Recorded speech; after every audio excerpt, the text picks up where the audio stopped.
Tako da tle lahko gremo do konca. Jaz mislim, da je imel hokej prav. Vi verjamete? Vi torej mislite še vedno, da črne luknje obstajajo? Seveda ne.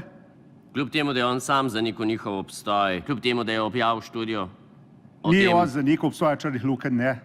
Še enkrat povedal, ne. Tisto, ki je on povedal, oziroma da definiral, je tako imenovano dogodkovno obzorje in je dokazal, da ne obstaja, ne. Tako da jaz sem sam o tem razmišljal, ne. Bral sem tudi Prieskila in Bekensteina, tako da o tem lahko govorijo kakor čvan. Kljub temu, da na Harvardu preverjajo nove teorije, da stara še ni potrjena. Želim ji vso srečo, ne. Tako da... Vam tudi. Hvala. Kako pa odgovarjate na to, da še vedno ni dokazano tudi Hawkingovo sevanje? Narobe sprašujete, ker gospod Logar, najprej se moramo eno razumeti.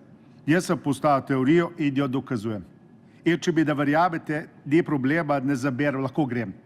Ker sploh ne poslušate. Evo, zdaj v best naročate kavo, da mesto, da bi mene poslušal. Jaz izhajam iz Einsteina, jaz izhajam iz Snyderja, jaz sem prebral študije, ki jih vidim, kot da boste. Z veseljem vam razložim, poslušajte me, kaj govorim. Torej, po vaše se moti tudi vsa kvantna teorija? Jaz bi rekel drugače. Gre za paradoks, ne, poglejte, če imamo vzporedna vesolja in je teh vesolj skočno.